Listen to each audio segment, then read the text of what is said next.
There's a moment, and I want you to understand this before I tell you anything else. There's a moment right before something changes in a person where the world gets very still. Not quiet. Still. Like the air itself is waiting to see what you'll do next. I didn't know that moment had a sound until the day I met Daniel Osei. It was February. The kind of February that London does specifically to punish you. Gray on gray on gray. The sky the color of old dishwater. The cold not dramatic enough to be interesting, just persistent. The kind of cold that doesn't bite. It just leans. It just puts its shoulder against you and doesn't move. I was standing near the gates of Buckingham Palace at 7:43 in the morning. I know the exact time because I checked my phone twice, once to see if my mother had texted back, she hadn't, and once because standing alone in front of the palace at any hour feels like something that requires documentation. There were maybe a dozen people scattered along the pavement. Tourists, mostly the early morning kind, which is its own specific type of person. They carry proper cameras, not phone cameras. They wear sensible shoes. They read things. One older Japanese couple had a laminated map folded into perfect thirds, and the woman kept pointing at something on it while the man nodded with the focused gravity of someone defusing something. I was there because of a piece I was writing. Freelance. Cultural observation, the kind of thing that pays badly, but feels important at 2 in the morning when you're editing it. I've been assigned a feature about ritual, specifically about the way humans organize meaning through repetition, and someone at the magazine had suggested the changing of the guard as a starting point. Irresista. Too obvious. Too visited.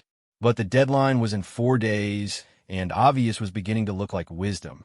So, 7:43, February, the dishwater sky, and Daniel Osei standing at his post like something that had been placed there by a more serious civilization than ours.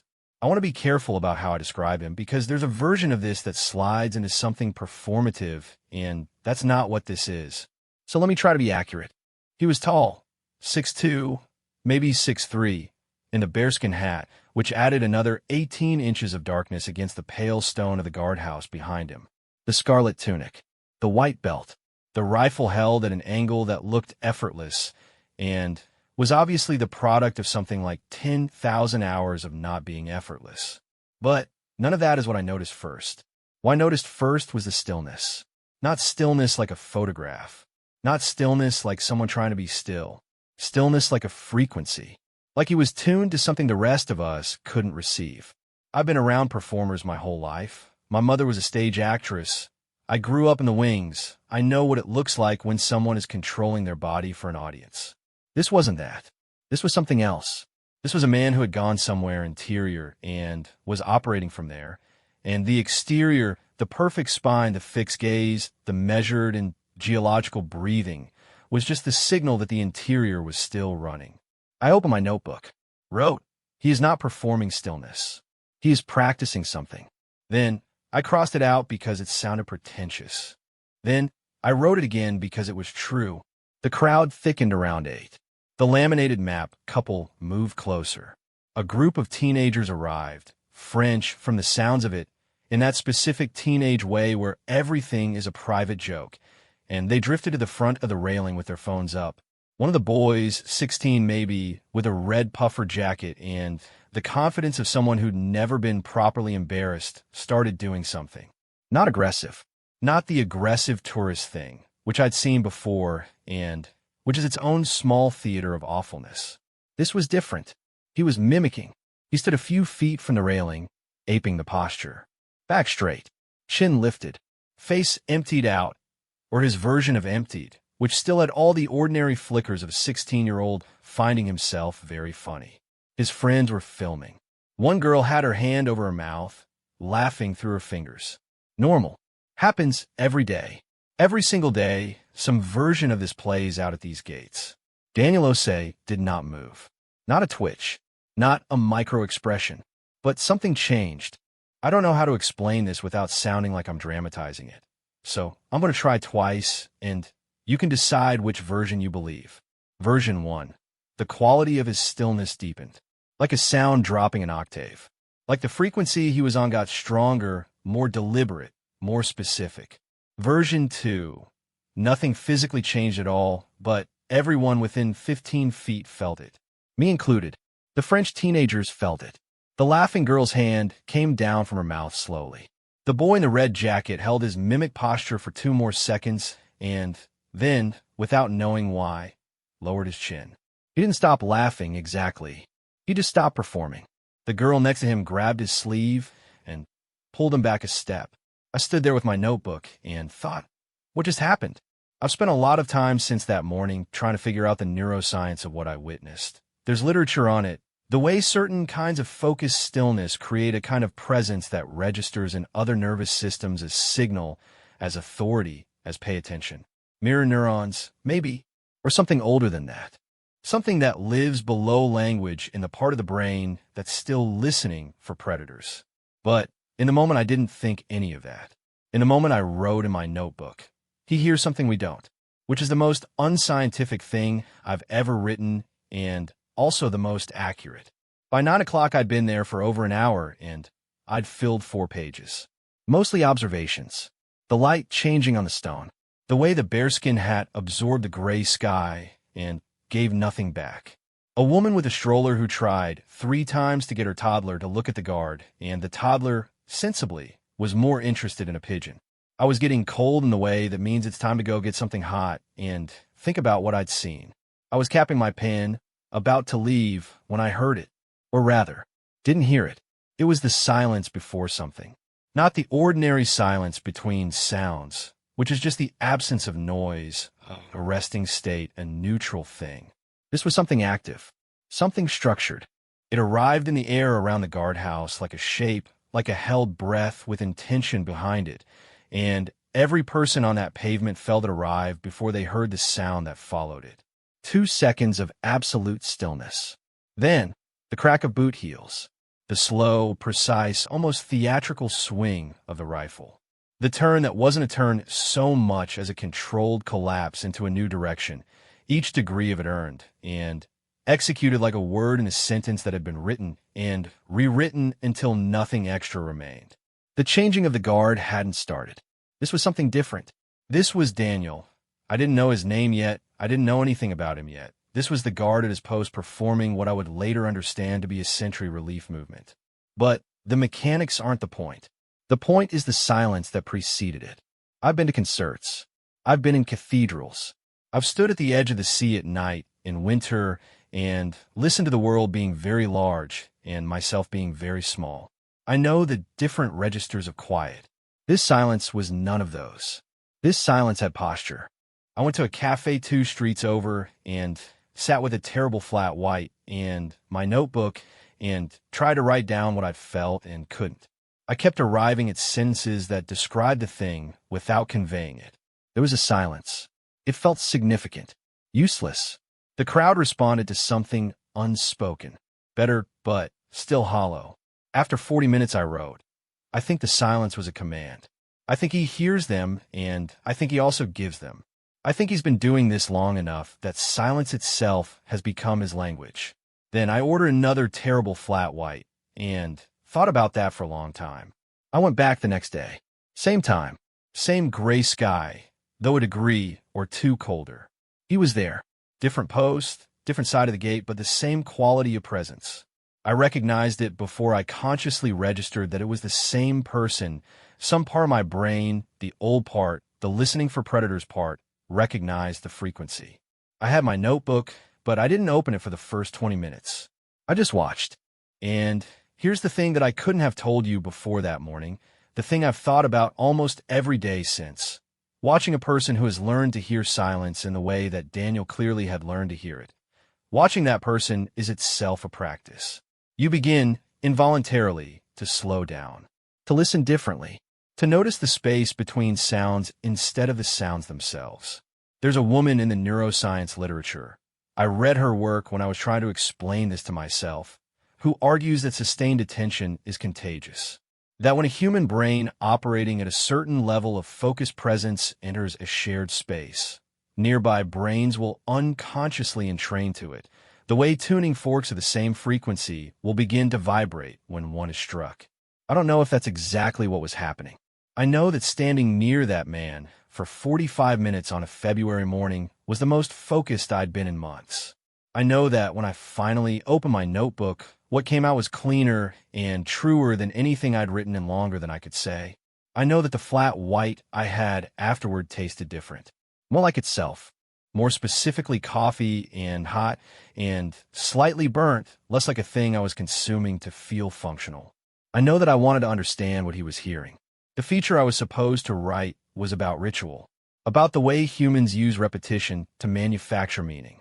I wrote something different, or rather, the feature became a question I couldn't let go of, which is the best kind of feature and also the kind that takes 4 times as long and pays exactly the same.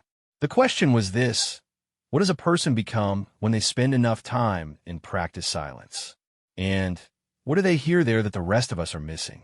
I didn't have an answer yet. I'm not sure I have one now, 2 years on, writing this. But I went back. 6 more mornings. Different times.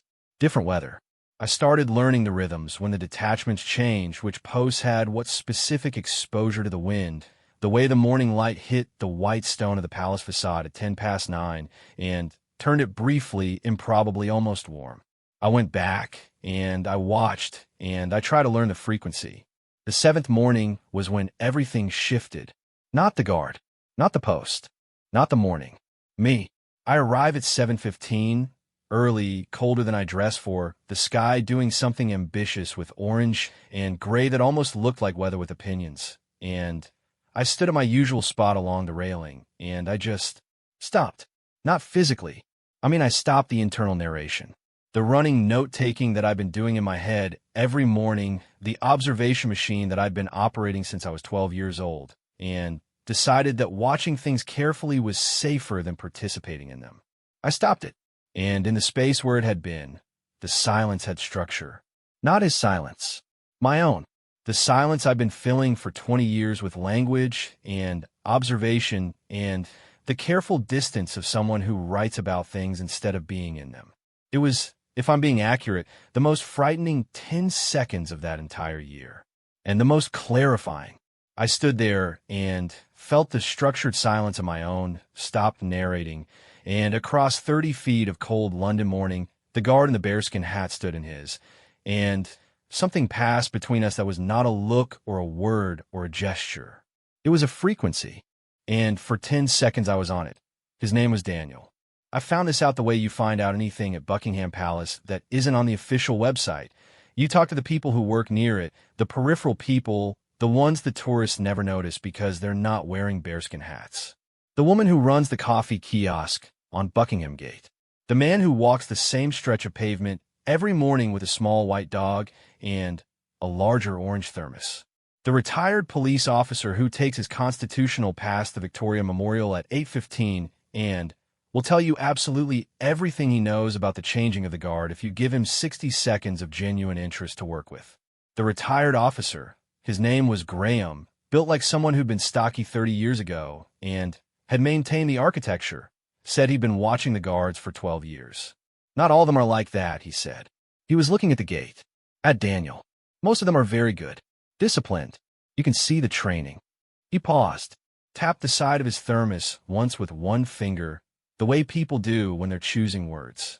But some of them, every so often you get one who's somewhere else entirely. Not daydreaming. Not somewhere else like they've checked out. Somewhere else like they've gone deeper in. You know what I mean? I said I thought I did. You watch them long enough, Graham said, nodding at the gate, and you start feeling like you're interrupting something. I had a contact inside the regiment. I won't get specific because it's not my place to be specific and because the point of the story isn't the mechanics of how I got access, it's what happened when I did. What I'll say is that after 3 weeks of the right kind of patience and the right kind of not asking, I was connected to someone who agreed to speak to me on the understanding that I was writing about practice, not people. About the interior discipline of ceremonial service. Not a profile. Not a story about a specific soldier. I agreed. We met in a pub in Victoria on a Wednesday evening. Booth in the back. He was in civilian clothes and looked smaller out of the uniform, the way that's always surprising. How much of a person's size is the structure they stand inside? He was 28. He had the hands of someone who spends time outdoors, and the eyes of someone who spends time interior, and when he spoke, he chose words carefully without making it look like choosing. I asked him about the silence. I expected him to look at me strangely. Most people do when I ask about things like this. You develop a way of asking that contains its own apology. I know this sounds odd, and the apology usually lands before the question does. And then you spend 5 minutes reassuring someone that you're not peculiar before you get to the actual conversation. He didn't look at me strangely. He looked at me the way a person looks when they've been waiting for someone to ask the right question. It took me about a year, he said, maybe 14 months, to stop fighting it. Fighting what? The silence on post. He wrapped both hands around his pint glass and looked at it the way you look at something you're trying to describe accurately. When you first start, your brain's full of everything. You're thinking about your footing. You're thinking about your rifle angle. You're thinking about whether your chin is right. You're counting in your head. And under all that, you're just thinking the way people think, the constant thing. The narration, I said. He looked up. Yeah, exactly that. The narration. He said the word like he recognized it, but had never had a word for it until I gave it to him. And then there was a pause, comfortable, not awkward, where we both sat with the word for a moment. You spend long enough on post, he continued, and the discipline starts changing what the narration is running over. You've got the external stuff handled. The muscle memory takes the footing, takes the rifle, takes the posture. And your brain goes, well, now what? Because it's always going. It can't stop going. And there's nothing to go on. So what does it do? He took a sip of his pint, set it down with a precision that was probably unconscious. It starts listening, he said. He described it. And I want to be very careful here to get this right, because what he described is the center of everything, the thing I went back to again and again when I was trying to write this. He described it as a process of the silence becoming legible. His word, legible, not meaningful in a grand or mystical sense. Legible in the specific, practical sense of containing information that you could, with sufficient practice, read. There's a silence before detachment moves, he said. You learn to hear it coming about 4 seconds before you hear the footsteps. Something in the air changes. The way air changes before rain, you felt that. I had. It's like that, but smaller, more specific. You're tuned to it because you've stood there long enough that your body's learned what it's listening for. He paused, and then there's the tourist silences. That sounds funny, but it's real. The crowd has a pattern to it. There's a background level of noise and movement, and then there are these dips, these valleys, and each one means something different. A camera going up, a child doing something the parents don't expect, someone deciding to test you. You hear all of that. You feel it, he corrected gently. Here is close, but it's less ears and more the whole body. You're an instrument, a tuned instrument, and the silence is what you're calibrated to. I thought about the French teenager in the red jacket, the way the girl's hand had come down from her mouth. And on the other side, I said carefully, does the silence become something you give as well as receive? He was quiet for a moment, long enough that I thought I'd asked wrong, gone too far into the speculative. Then, yes, just that. Then, I don't know how to explain that part. It doesn't feel like a choice. It feels like you're in it long enough, you become part of it. And when you move from stillness, the silence is in the movement too. It's not about making noise. It's about the noise being intentional all the way down. Every part of it deliberate. So the silence before it and the silence after it are both still yours. I thought about tuning forks, about entrainment, about the listening for predators part of the brain. I didn't say any of that. I wrote it later by myself in a notebook. I asked him when it had started. He thought about this for a genuinely long time. Not performing consideration. Actually going back through something, looking for the right moment the way you look through a box of old photographs for a specific one, knowing it's there. There was a morning, he said finally. My 9th month on duty. It had been cold overnight, the kind of cold that's left ice in the joints of things. You know how everything get a bit stiff and reluctant. And it was very early before the public, just the detachment and the palace and the empty road. He stopped. And I heard it, he said. First time, the silence before the silence. Not the quiet that means nothing's happening. The quiet that means something is about to. And I understood, not thought, not worked out, understood the way you understand something with your whole body, not your head, that this had been there every morning. Every single morning for 9 months. And I'd been too loud inside to hear it. He looked at me directly for the first time in several minutes. It felt like he stopped again. Tried a different start. You know when you've been in a conversation for a long time and you're waiting for the other person to finish so you can say your thing? And then at some point you realize you've stopped waiting and you're actually listening? That thing, yes. It felt like that, he said. It felt like I'd stopped waiting and started listening. And the silence had been talking the whole time. I left the pub at 9:30 and walked back toward Victoria Station in the cold, thinking about what it means to stop waiting and start listening. This is, I think, one of the central human problems. The narration that runs constantly, building arguments, compiling evidence, composing what you'll say next, defending positions you haven't even taken yet, takes up so much of the available interior space that the actual world barely fits. We are, most of us, most of the time, in the conversation with ourselves. The external world is material for the internal conversation, not the other way around. What Daniel had been trained, or had trained himself, to do was the reverse.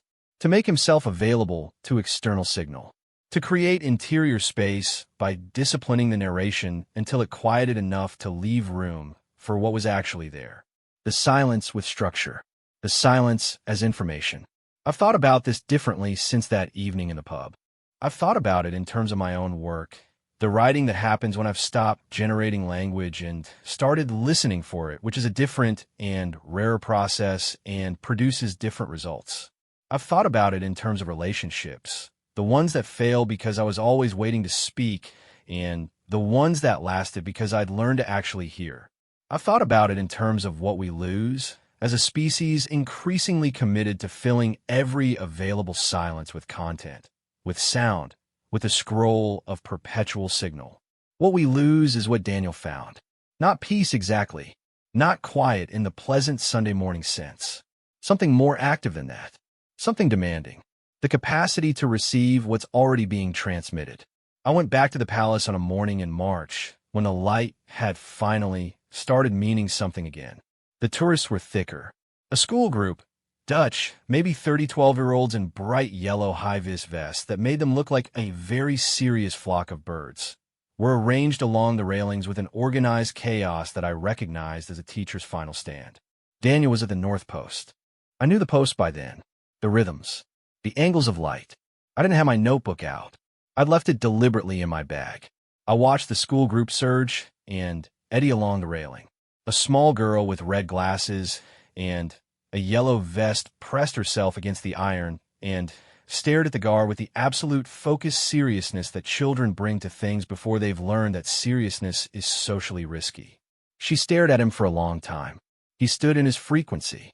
She was maybe 12 feet from me, and I could see her face in profile. That particular expression children have when they're genuinely trying to work something out, not performing curiosity, but in it, brow slightly furrowed, lips parted, the eyes doing real work. Her teacher appeared at her elbow and said something in Dutch. She didn't move. The teacher tried again, gently touching her shoulder. The girl turned to her teacher and said something. I don't speak Dutch, but I know the shape of question, and I know the shape of a question that doesn't have a word yet, and what the girl said to her teacher had both. The teacher looked at the guard, looked back at the girl, looked slightly helpless, not because she didn't care, but because the question was above her pay grade. She said something that might have been, I don't know. The girl turned back, kept watching. I almost left at that point. I had notes. I had the pub conversation. I had 2 weeks of mornings along this railing, and for notebooks worth of observation. I had a feature taking shape, beginning to have a spine, beginning to know what it was about. But the girl with the red glasses was still staring, and I stayed because of her, because watching her watch him was its own education. And that's when it happened. Not the rupture I described later in the article. Not the event that became the anchor of the piece. That comes in part 3, and I'll get to it. What happened in that moment, watching the girl watch the man, was quieter than that. What happened was, I heard it. The structured silence. Not as this time. Not performed by him for me or for anyone. Just present. In the air. In the space between the school group's noise and the stone of the palace and the girl's focused still face and the man in the bearskin hat somewhere he'd gone that was deeper than his body. The silence had structure. It had information in it. And I could briefly, imperfectly, like someone who's just been told a new language has grammar and is hearing the grammar for the first time, I could read it. Something is about to happen, it said. Not dramatically, not ominously. Just pay attention. Now, I put my hand in my bag and found my notebook by touch. Opened it without looking. Started writing. The school group from part 2 was still there when it started. The yellow vests. The teacher's careful containment of them. The girl with the red glasses who had not moved from her spot at the railing. Still working out the question she didn't have a word for. I had my notebook open and I was writing without watching it. Eyes on the gate. Hand moving the way your hand moves when it's been trained to do the thing, so the rest of you could be somewhere else. What I was writing was almost certainly not legible. It never is in those moments. You find it later, and it looks like something a person wrote on a moving train in the dark. The letters right, but the weight all wrong. The letters leaning into each other, the pen occasionally finding the edge of the page and going over. What I was writing was, the silence said pay attention. Now, there was a man. I notice him in the retrospective of writing this the way you notice something in the background of an old photograph. Not the subject, not where the camera was pointing, but they're always there just in the edge of the frame. He'd been standing along the railing for maybe 20 minutes before the thing happened. Average height, unremarkable coat, the specifically unremarkable coat that means either someone who doesn't care or someone who's decided not to be remembered, and in a city like London, it's not always easy to tell which. He was maybe 55, gray at the temples. He had his hands in his pockets, and he was looking at the guardhouse with an expression I can only describe as private. Not angry, not theatrical, private, like he was holding a conversation with something that was none of our business. I'd looked at him twice without registering him. The mind does this, skips what doesn't fit its current question. I was looking for the structured silence, for the school group, for the girl with the red glasses. This man was not part of the pattern I was attending to, until he was. What happened next happened in a time that doesn't match the clock. The clock said it was approximately 4 seconds. 4, maybe 5, from first movement to last. The interior experience of it was about 45. The man moved from the railing, not charging, not running. Something between those and walking, the specific movement of someone who has made a decision and is now in the execution phase, the deliberate and committed movement of a person who has decided the rules of this particular space don't apply to them. He was heading for the gate, specifically for the gate lock, and this is the part that I've tried to describe to people, and it never quite lands until they see it themselves on the video that someone posted later, and I watched about a dozen times for the ceremonial rifle. Not to take it. I don't think he was there to take it. I think he was there to touch it.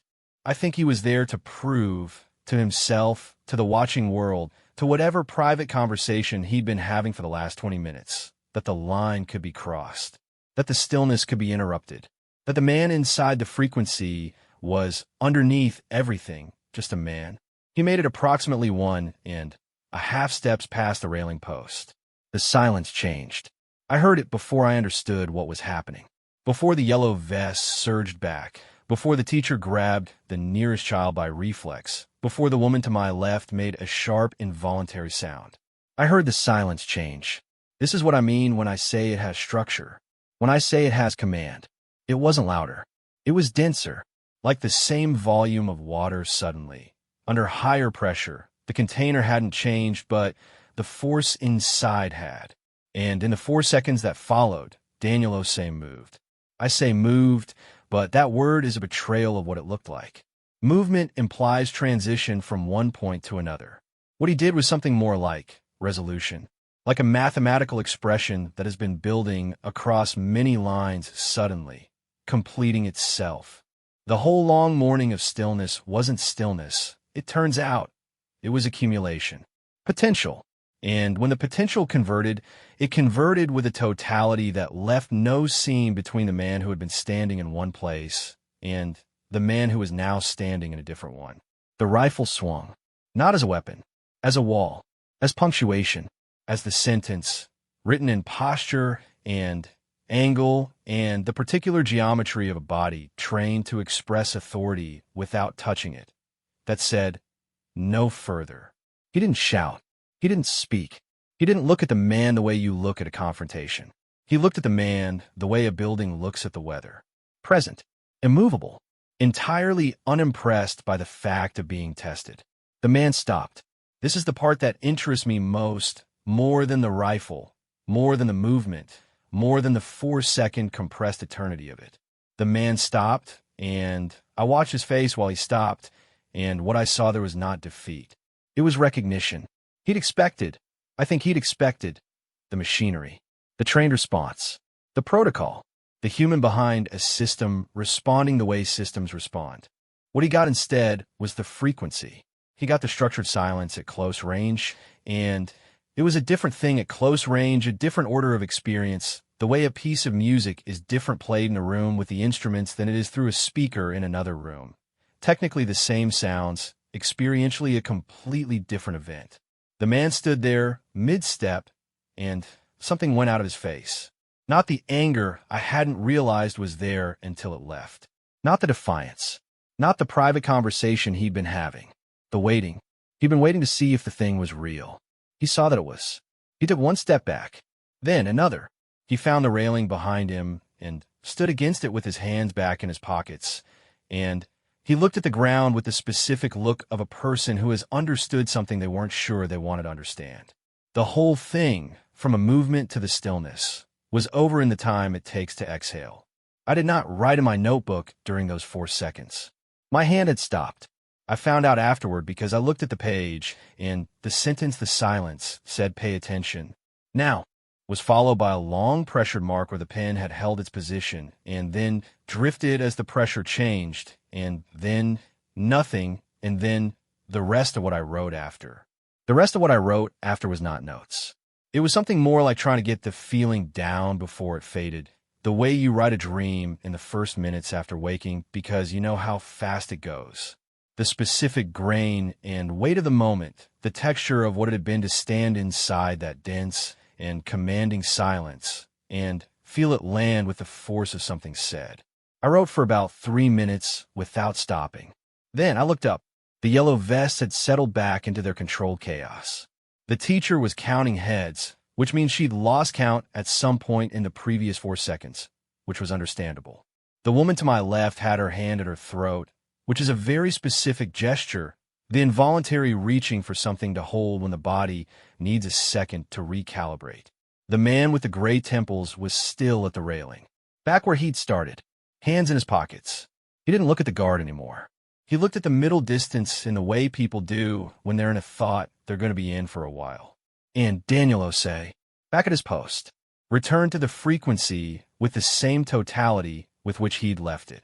The rifle in its position, the spine in its position, the face in its particular and practiced and interior calm. But, and this is the thing I almost didn't write down because it seemed too small for what had just happened, too quiet after the compression of the previous minutes, but his breathing had changed. Barely. Fractionally. 1 degree of depth added to each exhale. The breath of someone who has engaged and disengaged and is settling back. The breath of someone who knows the cost of vigilance and is not resentful of it. The breath, specifically, of someone who had heard the silence change before any of the rest of us did, had read its structure and its command, had made himself available to the signal, and had responded to it with the totality of a person who has spent years becoming an instrument finely tuned to exactly this. I stayed another hour. The school group left. The yellow vests bobbed away down Buckingham Gate in a tide of noise and movement, and at least 2 children who wanted to look back and weren't allowed. The girl with the red glasses was the last of them. She stopped at the corner and turned fully and looked back at the guardhouse. Then she was gone. Graham came at 8:15 with his dog and his orange thermos, and he stood beside me for a minute without speaking, which is the thing about Graham. He has a very good sense of when speaking is the wrong tool. Then he said, "You saw that?" "Yes." 12 years, he said. "This is maybe the fourth time I've seen anyone try that." "What happened the other 3 times?" He considered, pulled something out of his memory with the care of a person who doesn't exaggerate. "The same thing," he said. "Exactly the same thing. Different guards. Same result." He looked at Daniel's post. "The good ones, they're all in the same place when it happens. The same distance in. You can see it in how they come back afterward. No drama, no adrenaline face, nothing like they just did something hard. Just back to it. Like the thing is just part of the thing. Like it doesn't cost them anything. Does it?" He looked at me with the patience of someone who has had the same conversation with himself. "Everything costs something," he said. "The good ones are just very good at putting it where it belongs." I finished the feature 8 days later. It was, in the end, not really about the changing of the guard. Or not only about that. It was about the thing Daniel and I had talked around in the pub, talked around because neither of us had quite the vocabulary for the center of it, and that the morning at the gate had given me the center of. The title I gave it was "The Frequency Nobody Else Is On." The editors changed it to something less strange. They usually do. But in my notebook, in the version that existed before the editorial process smoothed its edges and made it suitable for a general readership, the title stayed.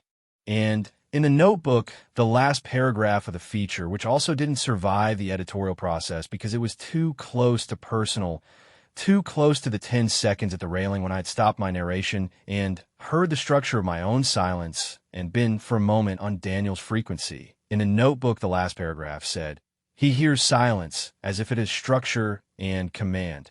He has spent years learning its grammar. He lives inside it the way musicians live inside sound. Not passively, not as a condition of absence, but as an environment of information, dense and deliberate, and always saying something to whoever is trained to receive it. Most of us are not trained. Most of us feel it before it can speak. We are afraid, I think, of what it might say. We are afraid that its first sentence, once we stop performing busyness long enough to hear it, will be something we're not ready for. Something about what we've been avoiding, something about the shape of the life we're actually living underneath the life we narrate. I'm not ready for that. I'm less unready than I was. The last morning I went to the palace, the last planned morning, the formal end of my observation period. I didn't bring my notebook. I stood at the railing for 40 minutes in a pale April light, the city waking up around me in its incremental and unsentimental way, and I listened. Not for anything specific. Not with the note-taking part of my brain, the part that wants to capture and categorize and turn into sentences. Just listened. The silence had a structure. It always had. I was learning, slowly and imperfectly, and probably not all the way, to read it. A bird landed on the top of the palace gate. Stayed for exactly the time it needed to. Left. The guard didn't move. The morning didn't move. I stayed in it a few minutes longer than I needed to, which is, I think, the only appropriate response to finding something true. Then I walked home through the warming April streets, and the city was loud around me, and inside it was quieter than it had been in a long time. Somewhere in London, in a pub in Victoria, or on a post at a palace gate, or in whatever interior distance he's found and learned to live in, Daniel Osei is still listening. I think about that on the days when the narration gets too loud and the world is all signal and no space between the signals, and I've forgotten again that the silence is not nothing. I put my phone down. I stop composing the thing I'm about to say. I wait. The silence says something. I don't always understand it, but I'm getting better at knowing it's there, structured and patient and older than any of us, waiting for us to stop being loud enough to hear it.